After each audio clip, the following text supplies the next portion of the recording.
क्या है आध्यात्म? दर्शन, चिंतन धारा, विद्या या संस्कृति की परंपरागत विरासत। आध्यात्म दर्शन यानी जीवन का शाश्वत सत्य। मानव जीवन से जुड़े शाश्वत सत्यों को जानिए और समझिए उपासक डॉक्टर सोहन राज तातेड़ से हमारे खास कार्यक्रम आत्मविज्ञान में। आत्मविज्ञान यानी सही दृष्टि, सही सोच। भाइयों और बहनों, मातृशक्ति को नमन। स्टूडियो में आपका हार्दिक स्वागत है, अभिनंदन है, सत्कार है। आत्मविज्ञान साइंस ऑफ द सोल कार्यक्रम के अंतर्गत हम आपको नई दृष्टि, सही दृष्टि, सही सोच, राइट विजन, राइट थिंकिंग के तहत आपकी जो रॉन्ग बिलीफ है, आपका जो नेगेटिव थिंकिंग है, उसको दूर करके हम उसकी जगह पॉजिटिव थिंकिंग डालते हैं ताकि कि आप एक अच्छे इंसान बन जाएं। हमारा आत्मविज्ञान कार्यक्रम, इसके केंद्र में आत्मा है, इसीलिए हम जो कुछ भी बात करते हैं वो आत्मा को आधार मानकर उसी से संबंधित बात की जाती है, क्योंकि हमारा मुख्य अस्तित्व आत्मा है। अगर शरीर में आत्मा है तो मनुष्य का अस्तित्व है, और शरीर में हर किसी प्राणी का अस्तित्व, अगर उसमें आत्मा है तो है, और अगर उसके अंदर आत्मा निकल जाती है तो उसका अस्तित्व नहीं रहता, वो डेड बॉडी हो जाता है।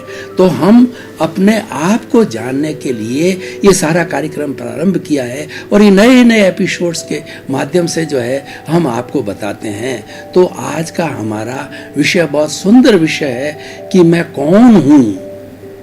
ये इतना सुंदर विषय है कि व्यक्ति इसकी जानकारी कर लेता है तो पूरे जीवन की उसकी दिशा बदल जाती है और उसका जीवन है व्यवस्थित हो जाता है। इसको वह केंद्र में रखकर ही कार्य करता है। देखिए, बच्चा जब जन्म लेता है तो जन्म लेते ही माता पिता उसका नामकरण करते हैं, और उसका नामकरण कर उसका नाम रखा जाता है। उदाहरण के तौर पर 75 वर्ष पूर्व जब मेरा जन्म हुआ था तो मेरे माता पिता ने मेरा नाम रख दिया सोहन राज। तो उसके बाद में सोहन राज नाम से मैं जाने लगा। थोड़े समय के बाद के अंदर हमारे जाति के लोग आए, तो उन जाति के लोगों ने हमारे माता पिता से और मुझे बताया, यानी मुझे यह कहना प्रारंभ कर दिया गया कि तुम ओसवाल जैन जाति के हो, इसीलिए तुम जो है जैन ओसवाल हो। तो मुझे जब समझ आई तो मैं सोहन राज जैन ओसवाल, और उन जाति वालों ने कहा कि तुम्हारी गोत तातेड़ है, तुम्हारा धर्म जैन है और गोत तुम्हारी तातेड़ है और तुम ओसवाल हो। तो मैं अपने आप को सोहन राज तातेड़ जैन ओसवाल मान्यता रूप में मानता रहा, लिखता रहा, बोलता रहा। उस बात को 75 वर्ष हो गए हैं। अब देखिए, थोड़े समय के बाद में धर्म गुरु आए या धर्म के हमारे साधु साध्वियाँ आए तो वो कहने लगे कि तुम जैन धर्म के अन्यायी हो, तुम्हारे माता पिता ने जैन धर्म का पालन किया है, तुम जैन धर्म का पालन करो। तो मैंने अपने आप को जैन ही माना और जैन धर्म के अनुयायी के रूप के अंदर मैं आज तक ये करता आ रहा हूँ। जैसा मेरा कुल धर्म है उसके अनुरूप मैं चलता आ रहा हूँ। तो भाई और बहनों, ये सारा हमारा जीवन है और इसके इर्द गिर्द की हम घूमते रहते हैं और हम अपनी पहचान बना देते हैं कि जो हमारा नाम होता है उस नाम से हम अपनी पहचान बनाते हैं। वही लोगों को बुलाते हैं, वही लोगों को बताते हैं और वही लोग हमें बताते हैं, और ये सारा करते करते पूरा जीवन निकल जाता है। और समय अंत जब हमारा आ जाता है कि जब हमारी बॉडी ये छोड़नी होती है, यानी हमारा काल आ जाता है, हमारी मृत्यु आ जाती है, हमारा अंतिम समय आ जाता है, तब तक हम यही बात करते रहते हैं। परंतु मैं आज कुछ नई बात आपको बताने जा रहा हूं कि क्या आपने ये सोचा कि आपका अस्तित्व क्या है? क्या आप नाम मात्र, जो आपका नाम है, मेरा नाम सोहन राज है, तो क्या मैं सोहन राज ही हूं, या ये जो शरीर मुझे दिखाई देता है वही हूँ क्या? या किसी का माता हूँ, किसी का पिता हूँ, और किसी का पिता हूँ, किसी का पुत्र हूँ, और किसी का पति हूँ, और उसके साथ साथ में अगर मैं अपना कार्य करता हूँ तो लेखक हूँ, कोई जैसे मंत्री है, और कोई जो गृहिणी है, कोई जो है व्यापारी है। इस तरीके से वो अपना अपना परिचय देते हैं। तो क्या मात्र हमारा यही परिचय है? क्या आपने चिंतन किया? इसके परे जाकर के जो मुख्य बात मैं बताना चाहता हूं कि मैं मात्र शरीर नहीं हूं, ये शरीर तो रिलेटिव है। ये हमारा मन वचन काया रूपी जो शरीर हमको मिला है, पूर्व जन्म के कर्मों के भुगतान के लिए मिला है।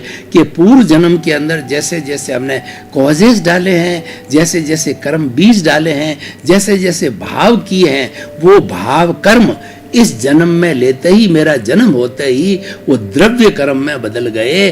और ये द्रव्य कर्म रूपी जो फिल्म है, ये मेरे जन्म से मृत्यु तक जो है मेरे साथ रहेगी और हर क्षण मैं उसको भोगता रहूंगा।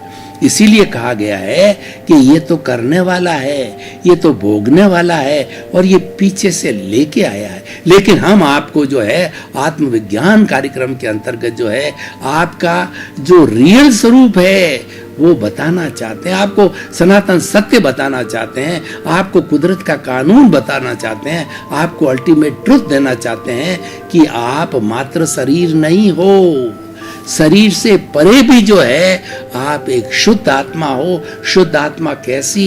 अनंत ज्ञान वाली, अनंत दर्शन वाली, अनंत शक्ति वाली और अनंत सुख का धाम। इसके गुणों का व्याख्यान करें तो असंख्य असंख्य अनंत गुण हैं, क्योंकि इसमें ज्ञान अनंत है और ये विषय भी मुख्य है। आज मैं हाथ हिला रहा हूं, आज मैं बोल रहा हूं, तो मुझे कौन बुला रहा है? जो मेरा प्राइम एग्जिस्टेंस है वही मुझे बुला रहा है। मेरे भीतर विराजमान जो मेरा प्रभु है वो मुझे बुला रहा है। उसके माध्यम से हाथ हिला रहा हूँ, शरीर हिला रहा हूँ और मन वचन काया की सभी प्रवृत्तियां कर रहा हूँ। आत्मा में इतनी शक्ति है कि हमारे जो जेनेटिक इंजीनियरिंग कहती है कि जहाँ पर शेल होता है वहीं पर जीवन होता है। Where there is a cell there is a life, without the cell there is no life at all. In the cell there is in the center it is the chromosome. These are the genes, and those genes they exist in every cell, and every cell is itself is a powerhouse. हमारा हर कोशिका एक power house है, लेकिन वो power house आता कहाँ से है? वह पावर हाउस हमारा जो अस्तित्व है, जो मैं कौन हूँ की बात कर रहा हूँ, जो कि मैं शुद्ध आत्मा हूँ, उस अस्तित्व के द्वारा जो है हमारे एक एक कोशिका को एनर्जी मिलती है, तभी वो स्वयं में एक एक पावर हाउस बनता है। और एक कोशिका को अगर कल्चर मीडिया के माध्यम से सुरक्षित रख करके और किसी मादा के जो है गर्भ में रखा जाता है, तो 9 महीने के बाद जिसकी वो शेल है उसके जैसा हूबहू क्लोन बन जाता है, उसके जैसी शक्ल, सूरत, रंग, रूप, चमड़ी सब कुछ बन जाता है। लेकिन उसके कर्म अलग होते हैं और उसका जो कर्म शरीर अलग होता है। लिंग शरीर कॉजल बॉडी है, वो हर एक आत्मा का अलग अलग होता है, लेकिन ऊपरी बाहरी जो है उसकी शक्ल सूरत उसके जैसी हो जाती है। ऐसे बहुत लिमिटेड एक्सपेरिमेंट्स हुए। उसके बाद अमेरिका के अंदर 2002 में इस पर पाबंदी लगा दी गई कि अगर मानव का क्लोन बनना चालू हो गया तो बहुत बड़ी अनैतिकता हो जाएगी, क्योंकि एक जैसा रूप रंग होने से कोई तरह की अनैतिकता, बदमाशी, करप्शन होने का बहुत बड़ा चांस बन जाता। रोक दिया गया। लेकिन अन्य प्राणियों में एक इंद्रिय से लगा करके पंचेंद्रिय सारे प्राणी, मनुष्य को छोड़ करके जितने भी 84 लाख जीवा योनि के प्राणी हैं, वो जेनेटिक इंजीनियरिंग के माध्यम से उसमें क्लोनिंग चल रही है। गायों में, भैंसों में, भेड़ों में, पशु में, पक्षियों के अंदर, पेड़ों में, पौधों के अंदर, और दूसरा क्या है हमारे फ्लावर्स है सब तरह के, उसमें ग्राफ्टिंग के माध्यम से जो है क्लोनिंग होती है और एक ही जैसे कई कई जातियों के जो है फल फ्रूट तैयार किए जाते हैं। ये बहुत पहले से चल रहा है। लेकिन अब प्रश्न ये है कि मानव मनुष्य जो है इस सृष्टि का सर्वश्रेष्ठ प्राणी है और इस सृष्टि का जो है संरक्षण करना उसका दायित्व है। क्यों? कि मनुष्य के पास के अंदर विकसित इंद्रियां हैं, विकसित मन है, विकसित बुद्धि है, विकसित चित्त है और विकसित प्रज्ञा है और विकसित आत्मा है। उसी के कारण ये इसका संरक्षक बना हुआ है। तो बहुत बड़ा प्रश्न है कि सबसे पहले आप जो है अपने अस्तित्व की पहचान करो। भीतर एक प्रश्न खड़ा करो कि मैं इतने इतने साल का हो गया, क्या मैंने कभी अनुभव किया है कि मैं शरीर के अलावा भी हूँ? मैं तो एक आत्मा हूँ, मैं तो एक कॉन्शियसनेस हूँ, और मैं जो है एक चेतन तत्व हूँ। चेतन तत्व अलग होता है और ये जड़ तत्व अलग है। ये दोनों भिन्न भिन्न हैं। इनकी भिन्नता को देखना है। ये भेद विज्ञान है, ये वीतराग विज्ञान है और मोक्ष विज्ञान है। जो व्यक्ति अपने आप में ये प्रश्न करना चालू कर देता है कि मैं कौन हूँ, तो उसके भीतर और सी बहुत सी जिज्ञासाएं चालू हो जाती है कि भाई मैं चेतन तत्व हूँ। तो चेतन तत्व के गुणों की वो जो है वो गुणों उनकी भजना करना चालू कर देता है कि मेरी चेतन तत्व है वो सच्चिदानंद है। सच्चिदा का मतलब नंद का अर्थ होता है, सत का मतलब अविनाशी। जो भीतर विराजमान चेतन तत्व है, जो कि इस जड़ तत्व का संचालन कर रहा है, और उसकी उपस्थिति से ये जड़ तत्व है चेतनवत हो गया है। इसलिए शरीर को मिश्र चेतन कहा जाता है कि इसके अंदर चेतना भी है और जड़ भी है, कि सभी तरह की क्रियाएं करता है, परंतु ये आत्म तत्व की उपस्थिति में ही करता है। तो इस तरीके से अगर हम चेतन तत्व की पहचान में लग जाते हैं तो ये बहुत बड़ा गूढ़ रहस्य हमको मालूम हो जाता है कि फिर ये चेतन तत्व है तो ये चेतन तत्व कब से बना है, और इस चेतन तत्व ये शरीर के साथ में कब तक रहेगा। हमारे कार्मण शरीर की अवधारणा हमको मालूम होने लग जाती है। हम गहराई में जाते हैं तो हम ये पाएंगे कि कार्मण शरीर, लिंग शरीर, कॉजल बॉडी एक ऐसा तत्व है जो कि इस आत्मा को शरीर में टिकाए रखता है, और ये आत्मा बद्ध आत्मा कहलाती है। इस आत्मा की 3 स्टेजेस है। पहला जीव, जब व्यक्ति मैं कौन हूं का चिंतन करने लग जाता है तो 3 तरह की आत्माओं से वह जो है उससे जानकारी मिलती है कि 3 तरह की आत्मा कौन सी होती है। पहली आत्मा होती है कि वो जीवात्मा, दूसरी होती है अंतरात्मा, और तीसरी होती है परमात्मा। इसको जो है वो मन के हिसाब से देखें तो हमारा जो है चेतन मन, अवचेतन मन और अचेतन मन, और उसके साथ साथ में भावना के हिसाब से देखें तो जो स्वार्थ की भावना, परार्थ की भावना और परमार्थ की भावना। देखिए, जीवात्मा होता है वह मैं कौन हूं कि गहराई में नहीं जाता है।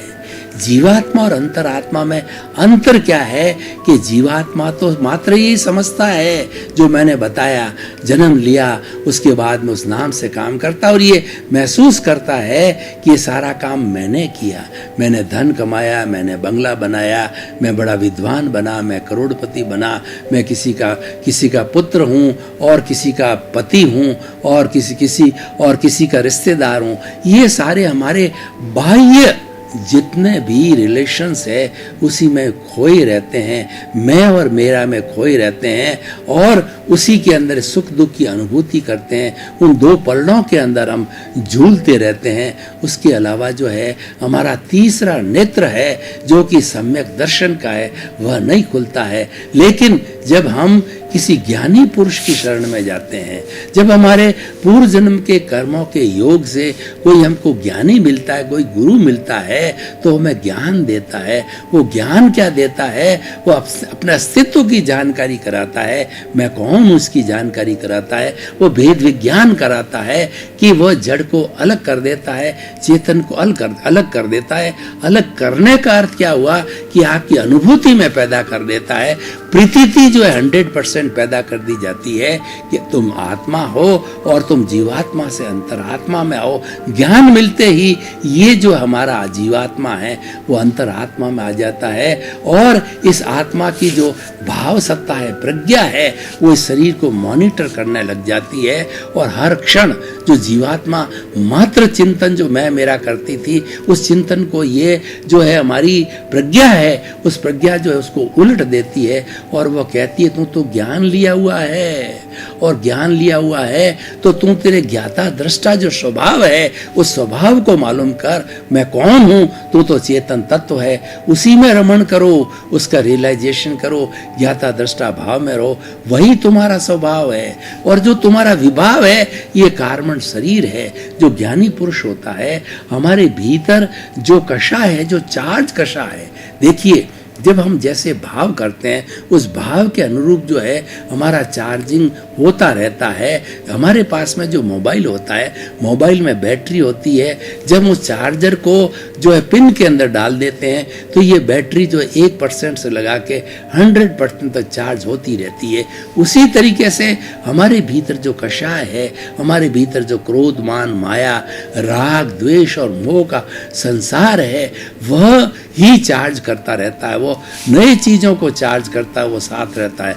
लेकिन ज्ञानी पुरुष क्या करते हैं कि वो चार्जिंग के मन, वचन, काया रूपी 3 बैटरी है, तीनों ही बैटरियों के चार्जिंग पॉइंट परमानेंटली हटा देते हैं और हमारा जो चार्जिंग कषाय है, क्रोध, मान, माया, लोभ है, उसको भस्मीभूत कर देते हैं, उसको जला देते हैं। उसको जलाने से हमारे नए कर्मों का चार्ज रुक जाता है। ये बड़ी जो अंतर आत्मा और जीवात्मा में अंतर है कि नया चार्जिंग बंद हो गया, नए कर्मों का बंधन हो गया, नए बंधन नहीं होगा और पूर्व जन्मांतर के जो हम इस कार्बन शरीर के अंदर गोदाम में लेकर के आए हैं, उसका भुगतान निश्चित है। क्यों? कर्म के बारे में एक प्योर साइंस मैथमेटिक्स है कि as you will sow so that you will. जैसी करनी वैसी भरनी। जैसे आपने कॉजेज डाले हैं उसके अनुरूप ही आपका कर्म बीज बनेगा, कर्म फल बनेगा और उस कर्म फल की प्राप्ति के बाद में आपको सुख दुख की अनुभूति होगी। अगर आपने अच्छे कॉज डाले हैं तो आपने किसी का भला किया है तो आपका पुण्योदय होगा। पुण्योदय के हिसाब से इस सारे जीवन में आपको सुख मिलेगा, सुविधा मिलेगी, आपको घर मिलेगा, बंगला मिलेगा, अच्छी संतान मिलेगी, अच्छी पत्नी मिलेगी, अच्छा पैसा मिलेगा, आपका अच्छा पद प्रतिष्ठा होगा। और आप पूर्व जन्म के अंदर आप पापोदय करके आए हो, किसी को दुख दे करके आए हो, किसी के प्रति भाव बिगाड़ करके आए हो, किसी के दोष देख करके आए हो और अपने आपने कॉजेज को इकट्ठा किया है, तो उन दोषों के कारण, उन्हें दुख देने के कारण आपके पापोदय का बंधन हुआ। और वो पापोदय का बंधन है इस जन्म के अंदर जो है वो उसका प्रारब्ध होता है, उसका उदय भाव रहता है और उस उदय भाव के अनुरूप जो है आपको झुग्गी झोंपड़ी का जीवन मिलता है, आपको दुखी जीवन मिलता है कि आपके घर में कलह होती है और दूसरा सुविधाओं की कमी रहती है और उसके साथ साथ के अंदर प्रेम का अभाव रहता है। और झुग्गी झोंपड़ी तो इतने वो पापोदय वाले लोग होते हैं कि वो उनको 2 जून की रोटी भी नहीं मिलती, उनके मकान नहीं होता। जब बारिश होती है तो बारिश के अंदर पानी टपकता है और उसके बाद में वो भूखे ही सो जाते हैं। उनके पास में स्थान इतना लिमिटेड होता है कि सारे मेंबर आराम से सो भी नहीं सकते हैं, बैठे बैठे डालते हैं। उनको रात में ठंड लगती है, उनके पास कंबल नहीं होती, क्योंकि साधनों का अभाव है। साधनों का अभाव इसीलिए है कि उनका पापोदय, उनकी आर्थिक स्थिति बहुत कमजोर है, वो जुटा नहीं पाते हैं। ये डिफरेंस है। ये सारी चीजें जो है मैं कौन हूं इस विषय पर गहराई में जाकर चिंतन करने से आ जाता है। तो हम जब ज्ञाता दृष्टा भाव में चले जाते हैं, वो हमारा कौन हूं की अस्तित्व हो जाती है। और जो ही आप ज्ञाता दृष्टा भाव में रहे और आपने 24 आवर्स जो है ये चिंतन किया कि भाई जो कुछ हो रहा है ये तो मैं पूर्व जन्म का साथ में लेकर के आया हूं, ये तो चलता रहेगा। जो हो रहा है ये तो चलेगा, वो मेरे बस की बात नहीं है क्योंकि इसमें प्रतंत्र हूं। लेकिन अब पुरुषार्थ क्या है? देखिए कि हम ये जीवन के अंदर पुरुषार्थ भी कर सकते हैं और पुरुषार्थ जो है करना हमारा लक्ष्य होता है। और हर व्यक्ति अगर चाहे तो पुरुषार्थ कर सकता है। तो हमारा पुरुषार्थ क्या है? हमारा पुरुषार्थ है ज्ञाता दृष्टा भाव में रहना। ज्ञाता दृष्टा भाव में रहने वाला व्यक्ति अपने चेतन तत्व को जानेगा और ये गहरा चिंतन करेगा कि 84 लाख जीवा योनि के भीतर विराजमान सभी को मैं भगवान रूप में मानता हूँ, शुद्ध आत्मा रूप में मानता हूँ और उनको सबको नमन करता हूँ। उसका चिंतन इतना शुद्ध आ जाता है कि चाहे पेड़ हो, पौधा हो, गाय हो, भैंस हो, ऊंट हो, बैल हो, उनके सामने जो भी जीवित प्राणी होगा तो उसको तुरंत एहसास हो जाएगा कि ये तो मेरे जैसी आत्मा है और इनके कर्मों के अनुरूप जो है ये ऊंट बना है, गाय बनी है, भैंस बनी है, नरक गति, तिर्यंच गति, मनुष्य गति, देव गति में गया है और सुख दुख की अनुभूति कर रहा है, पाप और पुण्योदय लेकर के आया है, उसके अनुरूप इसको भुगतान मिल रहा है और सुख दुख की अनुभूति हो रही है। तो भाई और बहनों, कितना गहन विषय है, इस विषय का हमें चिंतन करना चाहिए। अब इस एपिसोड को जो है आज मैं डिस्कशन के लिए खोलता हूँ और आप इसको डिस्कशन के लिए खोलने का अर्थ क्या है कि जानकारी करो कि इसकी क्या रिलीवेंस है, इसकी जो है क्या सोशल यूटिलिटी है और क्या प्रासंगिकता है। और अगर ये विषय आपके सामने, लोगों के सामने, श्रोताओं के सामने प्रस्तुत किया गया है तो इस विषय को सुनने के बाद के अंदर व्यक्ति को क्या लाभ मिलेगा, समाज को क्या लाभ मिलेगा और क्या इस एपिसोड का अच्छे विश्व के निर्माण के लिए, अच्छी सोसाइटी के निर्माण के लिए कोई योगदान रहेगा न रहेगा। तो मैं कहना चाहता हूँ कि मैं कौन हूँ, ये अल्टीमेट ट्रुथ है, ये सनातन सत्य है, ये कुदरत का कानून है, ये सही दृष्टि है, ये सही सोच है और ये राइट बिलीफ है, ये सम्यक दर्शन है कि इसका उत्तर जानो कि मैं तो चेतन तत्व हूँ और मैं अजर हूँ, मैं अमर हूँ, मैं अविनाशी हूँ, मैं कभी जलती नहीं, मरती नहीं, कटती नहीं, मैं किसी को रोकती नहीं, मैं किसी से रुकती नहीं, मैं तो अव्याबाद हूँ, मैं तो टंकोतकीर्ण हूँ और आनंद मेरा स्वभाव है। हम जो है मुक्ति की बात क्यों करते हैं? हमारे सभी धार्मिक शास्त्रों ने जो अल्टीमेट जो लक्ष्य मनुष्य का माना है वो मुक्ति का है, मोक्ष का है, इमांसिपेशन और लिबरेशन और साल्वेशन का है। वो उस ट्रुथ को इतना हाईलाइट क्यों किया गया, उस ट्रुथ को इतना ध्यान क्यों दिया गया और उसी को जीवन का लक्ष्य क्यों माना गया? मोक्ष और मुक्ति का कारण है कि मुक्ति में जाने के बाद के अंदर व्यक्ति सुख दुख के पलड़े में नहीं झूलता है, व्यक्ति के अक्षय सुख रहता है, व्यक्ति के अक्षय इटर्नल जो हैप्पीनेस रहती है, जिसको ब्लिस कह जाता है, उसकी ब्लिस की प्राप्ति करने के लिए जो है हम वहाँ जाना चाहते हैं। और वहाँ जाने के लिए सबसे पहले मैं कौन हूँ, अपने अस्तित्व की जानकारी करनी होती है और अस्तित्व की अच्छी तरह से जानकारी हो जाती है तो यही सम्यक दर्शन है, यही राइट विजन है, यही सम्यक जो है ज्ञान है और ये जो है हमारा एक ऐसा राजपथ है, एक ऐसा हमको डायरेक्शन मिली है, एक दिशा मिली है कि इसके अनुरूप चलते चलते हम अपने लक्ष्य को अवश्य ही प्राप्त करते हैं। तो भाई और बहनों, इतने सुंदर जो विषय को जो है हम गहराई से समझें और साथ साथ के अंदर जो है हम वेद विज्ञान करते रहें। आप जो भी जीवन जी रहे हो, हम उसको प्रभावित नहीं कर रहे हैं, उसको कोई बदलने की कोशिश नहीं कर रहे हैं, क्योंकि वो तो परिणाम है, उसको बदलना न आपके हाथ में है न मेरे उपदेश के हाथ में है कि मैं उसको बदल दूं। लेकिन क्या है कि दृष्टि को हम बदल देते हैं। जब दृष्टि बदलती है तो सृष्टि बदलती है। यानी हमने दो भाग किए कि ये हमारा जो भुगतान शरीर के माध्यम से चल रहा है, ये तो पूर्व जन्म में साथ में लेकर के आए हैं, ये हमारा पुण्योदय पापोदय और ये हमारा उदय काल है और ये हमारा प्रारब्ध है, ये तो चलता रहेगा। लेकिन मेरा पुरुषार्थ मुझे जो है मेरे गुरु ने या मेरे जो है वो ज्ञानी पुरुष ने कृपा करके और मुझे ज्ञान दे दिया, सही ज्ञान दे दिया, आत्मज्ञान दे दिया, ब्रह्म ज्ञान दे दिया। तो उस ब्रह्म ज्ञान के माध्यम से मैं साथ साथ में यही चिंतन करता रहूं कि मैं मात्र जड़ नहीं हूं, ये जड़ तो नाशवान है, जब इसका आयुष्य समाप्त हो जाएगा तो इसको जड़ को जला दिया जाएगा, लेकिन मैं जलता नहीं हूं, मेरा तो अस्तित्व तो हमेशा से है। और गीता के अंदर ये कहा गया है कि जिस तरीके से कोई व्यक्ति का जो है वो कपड़ा जीर्ण शीर्ण हो जाता है तो उसको फेंक देता है, जिस तरीके से सर्प होता है उस पर कैंचुली, उस पर जो है वो जो है कैंचुली आई हुई होती है तो उस जो कैंचुली को जो है वह एक समय आता है कि उतार करके फेंक देता है और जो है एकदम युवा हो जाता है। तो उसी तरीके से हमारी जो ये आत्मा है, जब उसका आयुष्य समाप्त हो जाता है पूर्व जन्म का, तो उस आयुष्य को छोड़ के उसको संपन्न करके और बिना समय गंवाए ये दूसरा शरीर धारण कर लेती है। और दूसरे शरीर में जाने पर जैसे हमारे भाव किए हुए थे, जैसे भाव कर्म हमने पिछले जन्म के अंदर कौज डाले थे, वो भाव कर्म इस रूप में द्रव्य कर्म बन जाते हैं। वो द्रव्य कर्म 8 तरह के होते हैं, ज्ञानावर्णीय, दर्शनावर्णीय, वेदनीय, मोहनीय, आयुष्य, नाम और गोत्र।